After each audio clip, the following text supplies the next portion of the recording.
नमस्कार, मैं हूँ व्यास जी। इस कार्यक्रम में आप सभी का स्वागत है। आज हम लोग चर्चा करना चाहेंगे उस विवाद पे जो एक बहुत ही बड़े कॉन्स्टिट्यूशनल अथॉरिटी ने संसद और सर्वोच्च न्यायालय को लेकर के दिया है और लगातार देते जा रहे हैं। उनका कहना ये है कि संसद चूँकि जनता की चुनी हुई प्रतिनिधियों से बनी हुई है, इसलिए संसद सर्वोच्च है और उसकी सर्वोच्चता पे आँच तब आती है जब सुप्रीम कोर्ट उसके द्वारा बनाए गए कानूनों को रद्द कर देता है। दरअसल ये जो विवाद शुरू हुआ वो नेशनल जुडिशियल अपॉइंटमेंट्स कमीशन जो बनाया गया एनजेएसी, उसको सुप्रीम कोर्ट ने बहुत पहले जब ये बना था उसके बाद रद्द किया और उसी को लेकर के विवाद की शुरुआत हुई। सरकार के एक बड़े मंत्री जो कानून मंत्री भी हैं, उन्होंने भी लगातार इस सवाल को उठाया है कि जजेस स्वयं अपने को अपॉइंट करते हैं और इस प्रकार से संसद के द्वारा बनाए गए कानून का उनके द्वारा उसे नहीं मानना या उसकी न्यायिक समीक्षा करना उनके दृष्टिकोण से भी ठीक नहीं है। चूँकि अगर ये सामान्य मंचों से बात उठी होती तो इस पर बहुत विवाद या बहुत चर्चा न होती, परंतु चूँकि एक कॉन्स्टिट्यूशनल अथॉरिटी के द्वारा इस बात को उठाया गया, इसलिए इस पर काफ़ी चर्चा हो रही है। हम लोग आज इसी चर्चा के सिलसिले में बात करेंगे। अगर ये माना जाए कि संसद सर्वोच्च है या सर्वोच्च न्यायालय सर्वोच्च है या कार्यपालिका सर्वोच्च है, तो प्रश्न खड़ा होता है कि जो गवर्नमेंट हमारी है, उस गवर्नमेंट के जो तीनों अंग दिए गए हैं, उन तीनों अंगों में क्या कोई एक अंग सर्वोच्च हो सकता है? और अगर कोई अंग सर्वोच्च हो सकता है तब तो सेपरेशन ऑफ पावर का कोई मतलब ही नहीं रहा कि अगर हर एक की शक्तियाँ डिफाइन की गई हैं और चेक एंड बैलेंस का सिस्टम है, तो फिर हम किसको सर्वोच्च मानेंगे और क्यों सर्वोच्च मानेंगे? और ये सवाल पहली बार भारतवर्ष में नहीं पैदा हुआ है, पहले भी पैदा हुआ था, उसकी हम लोग चर्चा करेंगे। बट अभी हम समझें कि आखिर इसकी ओरिजिन क्या है, इसकी जेनेसिस क्या है। जो न्यायिक समीक्षा जिसको हम कहते हैं, यानी जिसको हम जुडिशियल रिव्यू कहते हैं, इसकी जेनेसिस कहाँ से शुरू होती है? तो दरअसल ये जो पूरा का पूरा न्यायिक समीक्षा का मामला है, अगर हम एकेडमिकली बात करें तो थियरी ऑफ टू लॉज से शुरू होता है। थियरी ऑफ टू लॉज का मतलब ये हुआ कि एक ऑर्डिनरी लॉ होता है, दूसरा सुप्रीम लॉ होता है, और किसी भी ऑर्डिनरी लॉ को सुप्रीम लॉ की कसौटी पर कसा जाता है और वो ठीक है या नहीं ठीक है उसी सुप्रीम लॉ से वो डिटरमाइन होता है। ये बात सबसे पहले अमेरिकी सर्वोच्च न्यायालय या अमेरिकी सुप्रीम कोर्ट के सामने उठाई गई थी। एक ऐतिहासिक केस है जिसका नाम है मरबरी वर्सेस मेडिसन। मरबरी वर्सेस मेडिसन का संक्षेप में मैं बता दूं कि यह है कि जो जॉन एडम्स अमेरिका के सेकंड प्रेसिडेंट थे, उन्होंने अपनी सत्ता छोड़ने के समय बहुत सारे पदों का सृजन कर दिया। उसके लिए उनको पार्लियामेंट या वहाँ जिसको कांग्रेस और सीनेट कहा जाता है, वहाँ पे जाकर के 2 चैम्बर वहाँ भी होते हैं, वहाँ पर जा कर के कोई कानून पास करना पड़ता। उन्होंने कानून पास कर दिया जबकि चुनाव हार चुके थे। और थॉमस जेफरसन जो अमेरिका के चौथे राष्ट्रपति माने जाते हैं, या तीसरे व्यक्ति जो राष्ट्रपति बने, जॉर्ज वाशिंगटन, जॉन एडम्स और उसके बाद फिर थॉमस जेफरसन बने थे, तो वो आ गए थे। और उनके जो सेक्रेटरी ऑफ स्टेट थे, मेडिसन जिनका नाम था, उन्होंने उन पदों पर कुछ नियुक्तियां बची हुई थी, नियुक्तियां नहीं की। और एक एग्रीव पर्सन जिनको मरबरी कहा जाता है, उनका पूरा नाम जॉन मरबरी इसी तरह से कुछ है, वे सुप्रीम कोर्ट चले गए। अमेरिकन संविधान में स्पष्ट कोई जुडिशियल रिव्यू को लेकर के व्यवस्था नहीं दी गई है, लेकिन फिर भी अमेरिकन संविधान में व्यवस्था नहीं होने के बावजूद भी सुप्रीम कोर्ट ने उस पर सुनवाई की और सुप्रीम कोर्ट ने अमेरिकन कॉन्स्टिट्यूशन में दिए हुए ड्यू प्रोसेस, एक वहाँ पे प्रावधान दिया गया है, उसकी व्याख्या करते हुए जुडिशियल रिव्यू के दायरे में इस पूरे प्रकरण को ला दिया और ये कहा कि जुडिशियल रिव्यू जब किया तो उन्होंने पाया कि ड्यू प्रोसेस का उल्लंघन हुआ है और इस प्रकार से जो वहाँ की जो संसद है वो इस तरह का कानून नहीं बना सकती थी जिसके आधार पे इन पदों का सृजन हुआ। तो वहाँ तो सुप्रीम कोर्ट ने ही लॉ बना दिया, परंतु संविधान में व्यवस्था स्पष्ट रूप से जुडिशियल रिव्यू की नहीं थी। लेकिन अगर हम भारत के संदर्भों में देखें तो थोड़ा इसका इतिहास हम समझ लेते हैं। इसका इतिहास ये है कि जब मॉन्टेस्क्यू ने सेपरेशन ऑफ पावर की बात कही तो उनका मंतव्य यह था कि सरकार के जो 3 अंग होते हैं, गवर्नमेंट के जो 3 ऑर्गन्स होते हैं, एग्जीक्यूटिव, लेजिस्लेचर और उसके साथ साथ ये जुडिशरी, इन तीनों में से किसी को भी ऐसा नहीं होना चाहिए कि वो एकदम सुप्रीम हो जाए और उसके ऊपर किसी का चेक और बैलेंस नहीं रहे, क्योंकि ऐसा होने से अधिनायकवादी शक्तियाँ पनपेंगी, क्योंकि एब्सोल्यूट पावर करप्ट्स एब्सोल्यूटली, हम सभी इस बात को जानते हैं। इसलिए उन्होंने ये सेपरेशन ऑफ पावर्स की बात कही थी। तो दूसरे शब्दों में कहा जाए कि कोई सुप्रीम है नहीं, सबको गवर्नमेंट में जो निर्धारित काम है वो करने की आवश्यकता है। अब क्या निर्धारित काम है? हमारे देश में संविधान है, और अगर हम संविधान के प्रावधानों को देखना शुरू करें तो बहुत महत्वपूर्ण होगा कि जो पार्ट 3 है फंडामेंटल राइट्स का चैप्टर, उस चैप्टर में सेक्शन आर्टिकल 12 के तहत डिफाइन किया गया कि स्टेट किसको कहते हैं। स्टेट के डिफिनीशन में government in parliament of India आते हैं, government in the legislature of state, हर एक स्टेट आता है उसमें, जिसमें एग्जीक्यूटिव और लेजिस्लेचर दोनों शामिल है, लेजिस्लेटिव बॉडीज़ दोनों शामिल हैं। ऑल लोकल और अदर अथॉरिटीज़ आते हैं, और all local and other authorities under the control of government of India आते हैं। तो स्टेट को डिफाइन किया, और आर्टिकल 13 में ये बात कही गई है कि ये आशा की जाती है कि जो लेजिस्लेचर है, जो पार्लियामेंट है, जो स्टेट लेजिस्लेचर्स हैं, ऐसा कोई कानून नहीं बनाएंगे जो मूलभूत अधिकारों को, जो पार्ट 3 में बहुत सारे मूलभूत अधिकार दिए गए हैं, राइट टू इक्वलिटी दिया गया है, राइट टू लिबर्टी दिया गया, राइट टू फ्रीडम हम कहते हैं उसको, रिलीजियस राइट्स बहुत सारे दिए गए हैं, और उसी में आर्टिकल 32 के तहत राइट टू जुडिशियल रेमेडीज़ भी दिया गया है, जिसमें सुप्रीम कोर्ट को ये बिल्कुल एक्सप्रेस अधिकार दिया गया है कि यदि कोई कानून फंडामेंटल राइट्स का उल्लंघन करके बनाया गया हो तो बाकायदा जुडिशियल रिव्यू करके सुप्रीम कोर्ट और फिर 226 आर्टिकल के तहत हाई कोर्ट्स भी रिट पिटीशन के माध्यम से उसे रद्द कर सकते हैं। और अगर हाई कोर्ट के आदेश से कोई एग्रीव्ड है तो सुप्रीम कोर्ट जाएगा, सुप्रीम कोर्ट अंतिम कोर्ट बनाया गया है। तो मैं कह रहा था कि आर्टिकल 13 प्रोहिबिट करती है, एक तरह से रिस्ट्रेंट लगाती है, रोक लगाती है पार्लियामेंट लेजिस्लेचर्स के ऊपर कि वो ऐसा कोई कानून पारित नहीं करेंगे जो इस पार्ट 3 जो फंडामेंटल राइट्स है इसका उल्लंघन करता हो, या उसका कोई पार्ट का उल्लंघन करता हो या पूरा उल्लंघन करता हो। तो ये अधिकार है न्यायिक समीक्षा के करके, और सुप्रीम कोर्ट उसके बारे में अपना जो फैसला है वो फैसला दे सकते हैं। और इसी आर्टिकल में लॉ किसको कहेंगे इसको भी डिफाइन किया गया है। लॉ केवल वही नहीं है जो हम इनेक्टमेंट बनाते हैं, स्टैट्यूट बनाते हैं। लॉ का ब्रॉडर कनोटेशन है, जिसमें ordinances, order, by law, rule, regulation, notification, custom और यूसेज, जो जिसको यूसेज या कस्टम जो मूलतः जिसको लॉ की शक्ति, जिसको कानूनी शक्ति प्राप्त हो जाती है, वो सारे के सारे आते हैं। और इस प्रकार से एक ब्रॉडर चीज़ है कि आप कोई ऑर्डर भी अगर पास करते हैं स्टेट के द्वारा, जो मैंने कहा डिफाइंड है, इसमें एक्जीक्यूटिव भी शामिल है, लेजिस्लेचर भी शामिल है, पार्लियामेंट भी शामिल है, तो सुप्रीम कोर्ट को ये शक्ति प्रदत्त की गई है। मित्रों, और मैंने जैसा पहले भी कहा था कि आर्टिकल 32 जो फंडामेंटल राइट्स में आर्टिकल 32 है, ये हर नागरिक को यह अधिकार देती है कि अगर राज्य के किसी भी ऑर्गन के द्वारा, और आमतौर से माना जाता है कि सुप्रीम कोर्ट तो कानून बनाता नहीं है, लेकिन कानून की परिभाषा में आया हुआ जो भी आदेश होगा उसके अंतर्गत यदि स्टेट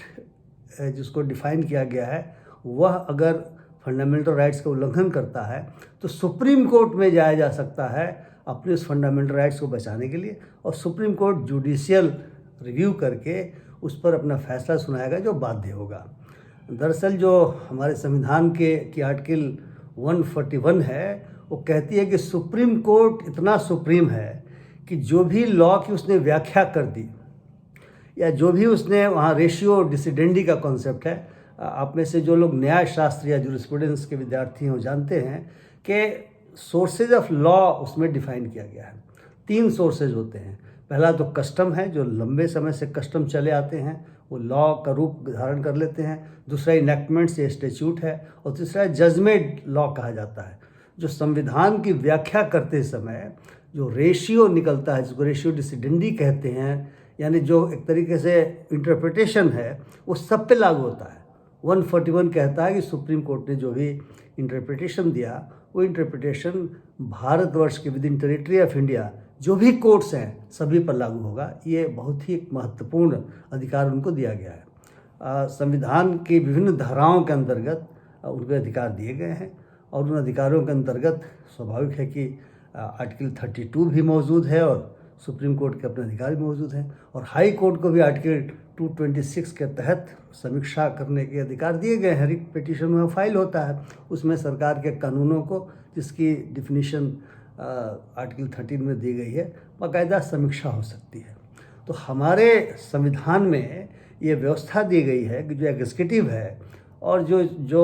लेजिस्लेचर है वो एब्सोल्यूट ना हो जाए, इसके लिए सुप्रीम कोर्ट और हाई कोर्ट्स यानी कोर्ट्स, जिनको इंडिपेंडेंट जुडिशरी का स्टेटस है हमारे संविधान के मुताबिक, वे उनके फैसलों की, उनके निर्णयों की, खास करके जो कानून वो बनाते हैं, जो कानून के तहत जो निर्णय आते हैं, उसकी समीक्षा कर सकते हैं। अगर वो आर्टिकल 32 के अनुसार फंडामेंटल राइट्स के उल्लंघन का मामला बनता है तो ये सुप्रीम कोर्ट को सीधे अधिकार है कि इसको देखेगा, और वरना बाकी 226 के तहत हाई कोर्ट में जाएगा और सुप्रीम कोर्ट को अपीलाट जुरिस्डिक्शन का अधिकार है। अब महत्वपूर्ण ये हो जाता है कि जब इतना साफ साफ लिखा हुआ है तो आखिर ये सवाल पैदा कैसे हुआ। अब इस सवाल पैदा होने का कारण यह है कि 1973 में केशवानंद भारती केस, जिसको हम फंडामेंटल राइट्स केस कहते हैं, उस केस में सुप्रीम कोर्ट ने लॉ के इंटरप्रिटेशन करते समय, अमेंडमेंट का इंटरप्रिटेशन करते समय बेसिक फीचर्स ऑफ या बेसिक एलिमेंट्स ऑफ कॉन्स्टिट्यूशन की बात करी। और हम सभी लोग इस बात को जानेंगे कि उस बेसिक फीचर्स में कॉन्स्टिट्यूशन की सुप्रीमेसी पहला फीचर है, यानी न सुप्रीम कोर्ट सुप्रीम है इस दृष्टिकोण से, सर्वोच्च जिसको कहा जाता है, जो अब बहस छिड़ी हुई है, न पार्लियामेंट या लेजिस्लेचर सुप्रीम है हमारा संविधान, और सभी को हमारे संविधान के मुताबिक ही काम करना है। इसे सुप्रीमेसी ऑफ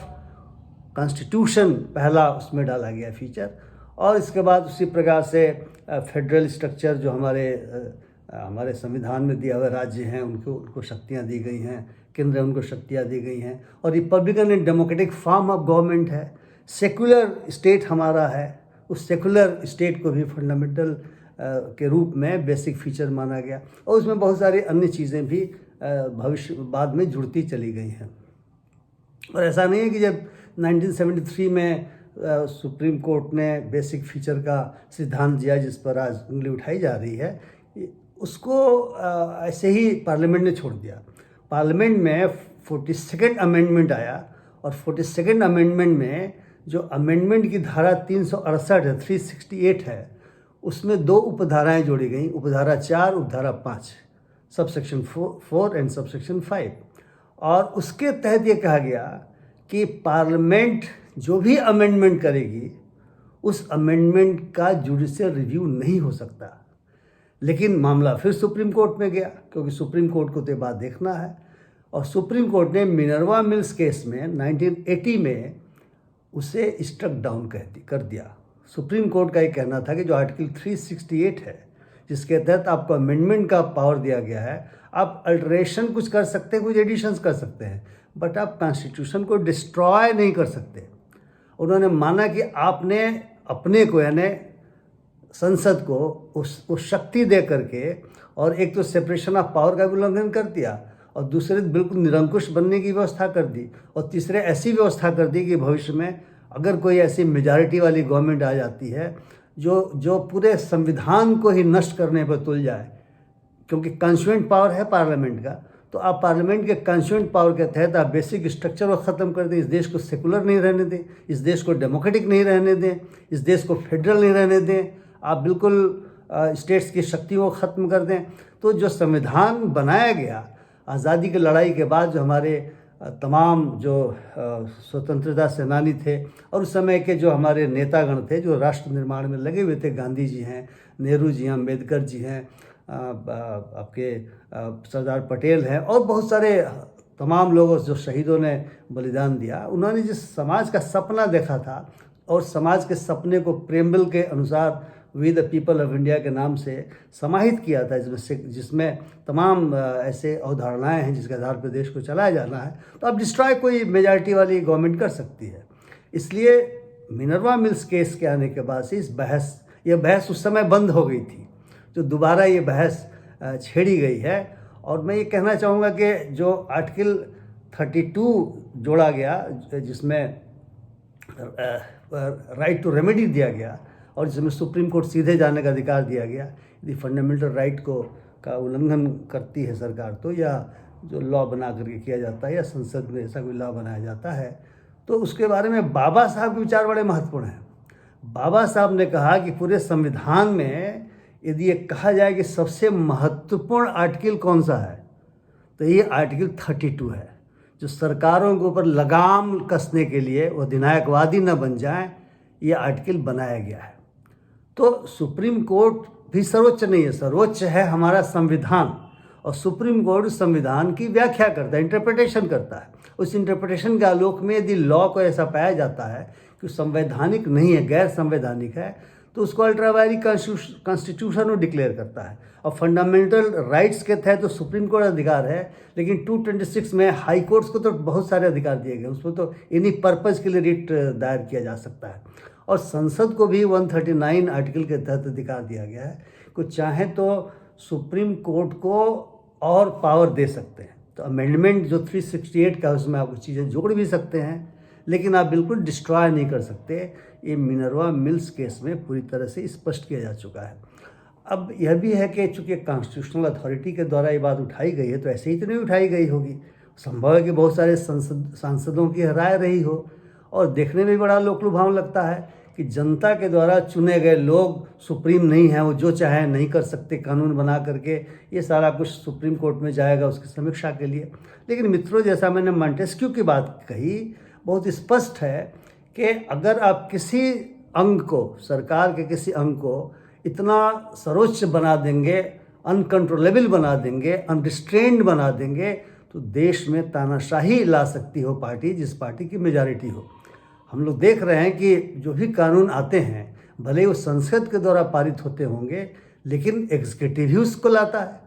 जो सेंट्रल गवर्नमेंट एग्जीक्यूटिव है, जो मंत्रीगण है एग्जीक्यूटिव है, जो प्रधानमंत्री जी हैं वो एग्जीक्यूटिव के दायरे में आते हैं। तो कानून कौन सा जाएगा वो तो यही तय करते हैं। हालांकि परंपराएं बहुत सारी हैं कि जो कानून एग्जीक्यूटिव ड्राफ्ट लेके जाएगा, मसौदा, इसको बिल कहा जाता है, उस बिल पर स्टैंडिंग कमेटी है पार्लियामेंट को विचार करेगी। बट अब तो बहुत सारे बिल स्टैंडिंग कमेटी के पास भी नहीं जाते। खैर, अगर जाते भी हों तो बहुत स्पष्ट है कि केशवानंद भारती केस के बाद और मिनर्वा मिल्स केस के बाद आप अमेंडमेंट करेंगे, लेकिन आप उस अमेंडमेंट के माध्यम से संविधान को डिस्ट्रॉय नहीं कर सकते। इसलिए इन फैसलों ने, हमें लगता है कि संविधान की सर्वोच्चता को बरकरार रखते हुए और संविधान की मूल भावना को बरकरार रखते हुए, जो बेसिक फीचर ऑफ कॉन्स्टिट्यूशन का जो इंटरप्रिटेशन करके सिद्धांत स्थापित किया, इस सिद्धांत और उस सिद्धांत को बदलने की भी 42nd अमेंडमेंट के तहत कोशिश की गई थी इमरजेंसी में, लेकिन 7-6 के फैसले से स्ट्राइक डाउन इस पोर्शन को कर दिया गया था। तो ऐसी दशा में हमें इसका सम्मान करना चाहिए। हमें यह नहीं सोचना चाहिए कि सर्वोच्च कौन है। हमें ये बिल्कुल समझना चाहिए, चाहे हम किसी भी पद पर हो या नहीं हो, कि जनता सर्वोच्च होती है और जनता के लिए संविधान बना है। वी द पीपल ने उस संविधान का अंगीकार किया है, इसलिए संविधान ही सर्वोच्च होता है, और चाहे जो भी ऑर्गन हो उसको उसी संविधान के प्रावधानों के अनुसार चलना चाहिए। आपने मेरी बात सुनी, आपको मैं बहुत बहुत धन्यवाद कहना चाहूँगा। और आप में से जो मित्र मेरे इस चैनल को सब्सक्राइब नहीं किए हैं, उनसे मैं कहना चाहूँगा कि कृपया, अगर आप जनोपयोगी विषयों पर कुछ महत्वपूर्ण चीज़ें सुनना चाहते हो मुझसे, तो आप कृपया मेरे चैनल को सब्सक्राइब करें। बहुत बहुत धन्यवाद।